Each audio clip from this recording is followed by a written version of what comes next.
उत्तराखंड के पौड़ी जिले के एक छोटे से गांव में रहता था एक युवक। नाम था राजेश। राजेश का परिवार बहुत साधारण था। माँ सरोज देवी, पिता राजबीर, एक छोटी बहन रानी और उसकी पत्नी सुनीता। पहाड़ों की गोद में बसे इस गांव की हरी भरी वादियों में काम करके वे गुजारा करते थे। लेकिन राजेश का दिल देश के लिए धड़कता था। बचपन से ही वो राष्ट्रगान सुनकर सीना तान लेता। वो माँ से कहता, माँ, ये देश हमारी माँ है, इसके लिए जीना और मरना दोनों ही पुण्य है। मैं फौज में जाकर इस मातृभूमि की सेवा करूंगा। क्या तुम्हें गर्व नहीं होगा जब मैं वर्दी पहनकर लौटूंगा? माँ सरोज देवी की आंखें नम हो जाती। वो कहती, बेटा, गर्व तो होगा, लेकिन तेरी कमी कैसे सहूंगी? तू मेरा जीवन है, तेरे बिना ये घर सूना हो जाएगा। देशभक्ति अच्छी है, लेकिन माँ का दिल कमजोर होता है। राजेश हंसकर जवाब देता, माँ, देशभक्ति ही तो जीवन है। देखना, एक दिन पूरा गांव मुझ पर गर्व करेगा। मैं दुश्मनों से लड़कर इस तिरंगे की शान बढ़ाऊंगा। जय हिंद। उसकी शब्दों में इतनी आग थी कि परिवार वाले चुप हो जाते, लेकिन दिल में डर समाया रहता। पिता रामलाल, जो खुद कभी फौज में जाने का सपना देखते थे, लेकिन गरीबी ने रोक दिया, कहते, बेटा तू जा, लेकिन याद रख, देश की सेवा करते हुए परिवार को मत भूलना। हम तेरे लिए जीते हैं। समय पंख लगाकर उड़ गया और देखते ही देखते राजेश 20 साल का जवान, हिम्मती और जिम्मेदार युवक बन गया। बचपन की शरारतों की जगह अब उसकी आंखों में एक अलग ही चमक थी, देश के लिए कुछ कर गुजरने की चमक। एक दिन उसने घर वालों के सामने दृढ़ आवाज में कहा, मैंने सेना में भर्ती होने का फैसला कर लिया है। अपनी लगन और कठिन परिश्रम से भारतीय सेना में भर्ती हो गया। जहां रोज हंसी खुशी गूंजती थी, वहां सन्नाटा उतर आया। माँ की आंखें भर आईं। पिता चुप होकर दीवार की ओर देखने लगे। और सुनीता, वो तो जैसे भीतर से टूट ही गई। सुनीता, जो बचपन से ही राजेश से मन ही मन प्यार करती थी, कांपते कदमों से उसके पास आई। उसकी आंखों से आंसू रुकने का नाम नहीं ले रहे थे। वो अचानक उसके पैरों में बैठ गई और रोते रोते बोली, जी मत जाओ, हमारा प्यार अभी खिला भी नहीं। मैं तुम्हारे बिना कैसे जीऊंगी? हर रात तुम्हारी याद में रोऊंगी, हर आहट पर दरवाजे की तरफ दौड़ूंगी। मत जाओ। उसकी सिसकियां पूरे आंगन में गूंज उठीं। राजेश का दिल भी पत्थर का नहीं था, उसकी आंखें भी भर आईं। उसने तुरंत सुनीता को उठाया, उसे अपने सीने से लगा लिया। उसके कांपते कंधों को थामकर धीमी लेकिन मजबूत आवाज में बोला, सुनीता, हमारा प्यार कमजोर नहीं है, ये देश के लिए कुर्बान होने से और मजबूत होगा। तू मेरी ताकत है, मेरी हिम्मत है। जब भी मैं सीमा पर खड़ा रहूंगा, तेरी दुआएं मेरी ढाल बनेंगी। मैं लौट कर आऊंगा और हम एक छोटा सा खुशहाल परिवार बनाएंगे। ये मेरा वादा है, तुझसे भी और खुद से भी। सुनीता ने उसके सीने में मुंह छुपा लिया। आंसू बहते रहे, लेकिन उनमें अब डर के साथ गर्व भी था। तभी पीछे से सुबकने की आवाज आई। छोटी बहन रानी दरवाजे पर खड़ी रो रही थी। वो दौड़कर आई और राजेश से लिपट गई। भैया, तुम चले जाओगे तो मुझे कहानियां कौन सुनाएगा? स्कूल का होमवर्क कौन कराएगा? जब मुझे डर लगेगा तो मैं किसके पास जाऊंगी? वादा करो, तुम मुझे चिट्ठियां लिखोगे और जल्दी लौटोगे। राजेश घुटनों के बल बैठ गया। उसने रानी का आंसू भरा चेहरा अपने हाथों में लिया, उसके सिर पर प्यार से हाथ फेरा। अरे मेरी राजकुमारी, तू तो इतनी बहादुर है, फिर रो क्यों रही है? मैं तुझे हर हफ्ते चिट्ठी लिखूंगा, लंबी वाली, जिसमें कहानियां भी होंगी और तेरी तारीफ भी। लेकिन एक शर्त है। रानी ने सुबकते हुए पूछा। क्या शर्त भैया? राजेश मुस्कुराया। तू मन लगाकर पढ़ाई करेगी, डॉक्टर बनेगी और देश की सेवा करेगी। जब मैं सीमा पर सैनिक बनकर खड़ा रहूंगा, तू अस्पताल में लोगों की जान बचाएगी। तब मुझे लगेगा मेरी बहन सच में शेरनी है। रानी ने आंसू पोंछे और जोर से बोली, वादा भैया, मैं डॉक्टर बनूंगी। जय भारत। राजेश की आंखें गर्व से चमक उठी। उसने एक बार घर को देखा। माँ की ममता, पिता का मौन गर्व, सुनीता का भीगा प्यार, रानी की मासूम आंखें। ट्रेनिंग पूरी होते ही राजेश को लद्दाख की उन बर्फीली सीमाओं पर तैनात कर दिया गया, जहां सांस लेना भी किसी परीक्षा से कम नहीं होता। चारों तरफ बस सफेद बर्फ की चादर, कटीली हवाएं और मौत जैसी खामोशी। तापमान इतना नीचे चला जाता कि पानी भी पल भर में बर्फ बन जाए। लेकिन इन सब के बीच राजेश का हौसला हिमालय से भी ऊंचा था। हर सुबह जब सूरज की हल्की किरणें बर्फीली चोटियों को छूती, राजेश अपने साथियों के साथ तिरंगे को सलामी देता। उस पल उसकी आंखों में एक अजीब चमक होती, जैसे उसे दुनिया की सबसे बड़ी दौलत मिल गई हो। ठंड से उसके हाथ सुन्न हो जाते, होठ फट जाते, लेकिन दिल में देशभक्ति की आग और तेज जलती। रात को ड्यूटी से लौटकर वो अपने टेंट की हल्की पीली रोशनी में बैठ जाता और घर को चिट्ठी लिखता। माँ, यहाँ दूर दूर तक बस बर्फ ही बर्फ है। लगता है जैसे धरती ने सफेद कफन ओढ़ लिया हो। लेकिन आप चिंता मत करना, इस कफन के बीच आपका बेटा सीना ताने खड़ा है। हर सुबह जब तिरंगा फहराता हूँ तो लगता है जैसे मैं अमर हो गया हूँ। सुनीता, तुम्हारी मुस्कान बहुत याद आती है। जब ठंडी हवा चेहरे को चीरती है तो तुम्हारी याद ही मुझे गर्म रखती है। रानी, पढ़ाई मन लगाकर करना। तुम्हारा भाई देश की सीमा पर खड़ा है, तुम घर का नाम रोशन करना। पापा, खेतों में मेहनत कर रहे हो ना? आपकी मेहनत ही तो मुझे ताकत देती है। मैं आप सबको बहुत मिस करता हूँ, लेकिन देश की रक्षा से बड़ा कुछ नहीं। जय हिंद। चिट्ठी भेजने के बाद वो आसमान की ओर देखता, जहाँ अनगिनत तारे चमकते। उसे लगता उन तारों में ही उसका घर बसता है। कुछ दिनों बाद माँ की जवाबी चिट्ठी आई। राजेश ने जैसे ही लिफाफा खोला, उसमें से मिट्टी की हल्की खुशबू आई, अपने गांव की खुशबू। माँ ने लिखा था, बेटा राजेश, तेरी चिट्ठी पढ़कर जैसे मेरी सूखी आंखों में फिर से पानी आ गया। तू वहां बर्फ में है और यहाँ तेरी माँ तेरी याद में पिघलती रहती है। रातें बड़ी बेचैन गुजरती हैं बेटा। कई बार सपने में देखती हूँ कि तुझे गोली लगी है।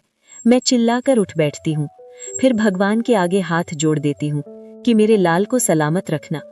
सुनीता रोज मंदिर जाती है तेरे नाम का दिया जलाने, व्रत रखती है तेरी लंबी उम्र के लिए। रानी तेरी फोटो से बात करती है और तेरे जैसा बनने की जिद करती है। हम सबको तेरे बलिदान पर गर्व है बेटा, लेकिन तेरी कमी दिल को चीर जाती है। जल्दी आना छुट्टी लेकर। तेरी माँ की आंखें दरवाजे पर लगी रहती हैं। चिट्ठी पढ़ते पढ़ते राजेश की पलकों पर बर्फ नहीं, आंसू जम गए। उसने तुरंत उन्हें पोंछा, क्योंकि एक सैनिक रोता नहीं, वो अपने आंसुओं को भी देश के नाम कर देता है।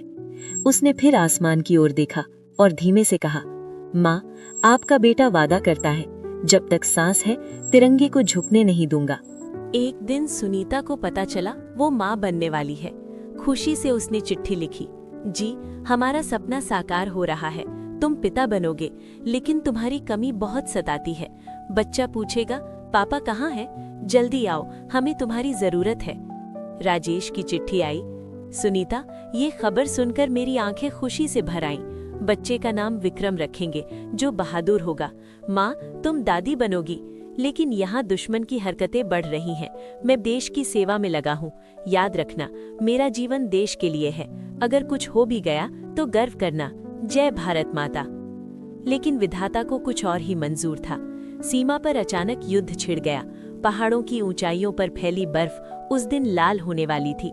कड़ाके की ठंड, शून्य से नीचे तापमान और ऊपर से बर्फीला तूफान, जैसे प्रकृति भी उस परीक्षा की घड़ी में सैनिकों का हौसला परख रही हो।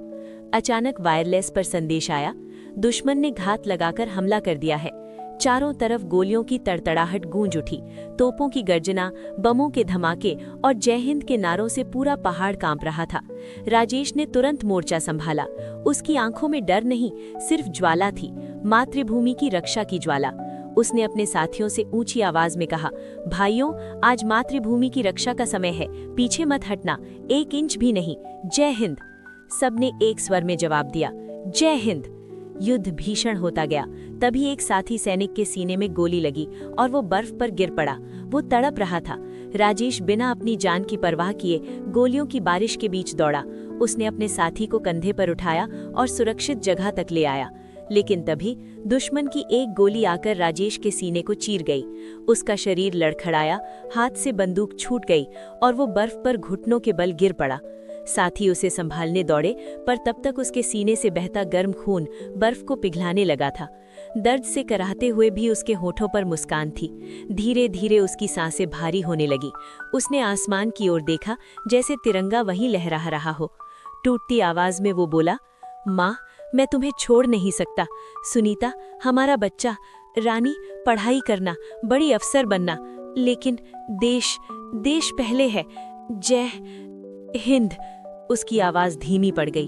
उसकी आंखों के सामने यादों की एक पूरी दुनिया घूम गई। माँ की गोद, वो बचपन की शामें, सुनीता की पहली मुस्कान, रानी की मासूम हंसी और हवा में लहराता तिरंगा। उसने आखिरी बार जय हिंद कहना चाहा, पर शब्द होंठों पर ही ठहर गए। उसकी सांसें थम गईं। बर्फीली सीमा पर एक और वीर सपूत मातृभूमि पर न्यौछावर हो गया। राजेश शहीद हो गया, लेकिन अमर हो गया। खबर जैसे ही गांव पहुंची, पूरे माहौल पर सन्नाटा छा गया। 2 सेना के अधिकारी जीप से उतरे। उनके हाथ में तिरंगे में लिपटा एक पत्र और आंखों में भारीपन था। चौपाल पर खड़े लोगों ने जब वर्दी देखी तो दिल कांप उठे। किसी अनहोनी की आशंका हवा में तैरने लगी।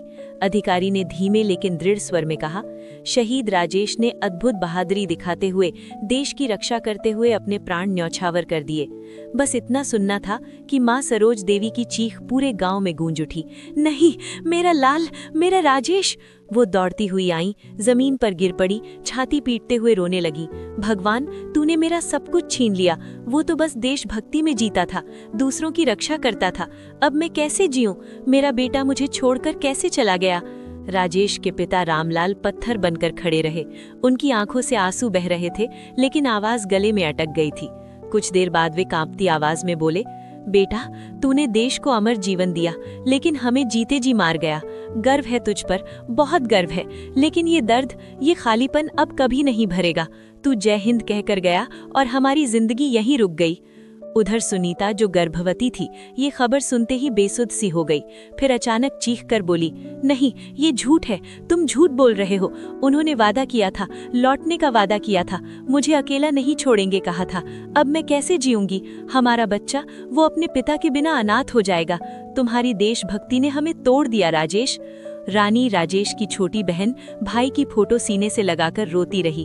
भैया, तुम ही तो मेरे हीरो थे, मेरे दोस्त, मेरे गुरु। अब कौन मुझे हिम्मत देगा? तुम शहीद हो गए, लेकिन मैं अंदर से टूट गई। राजेश अमर रहे के नारों में ऐसा दर्द था जो शब्दों से परे था। मां सरोज देवी कांपते हाथों से तिरंगे को सहलाने लगी। बेटा, तू चला गया, लेकिन तेरी देशभक्ति हमें जीना सिखाएगी। तू अमर हो गया, पर मेरा दिल तेरे साथ ही मर गया। सुनीता शव के पास बैठी, पेट पर हाथ रखकर बोली, सुन रहे हो ना, तुम्हारा बेटा, तुम्हारी निशानी। मैं इसे बताऊंगी कि उसके पापा कायर नहीं, शेर थे, देश के लिए जान देने वाले शेर। लेकिन ये पीड़ा, ये अकेलापन असहनीय है। पिता रामलाल ने कांपते हाथों से बेटे के माथे को छुआ। राजेश, तेरी शहादत ने देशभक्ति बढ़ा दी। हर भारतीय तुझ जैसा बने, लेकिन परिवार की ये कुर्बानी दिल दहला देती है बेटा। अंतिम संस्कार पूरे सैन्य सम्मान के साथ हुआ।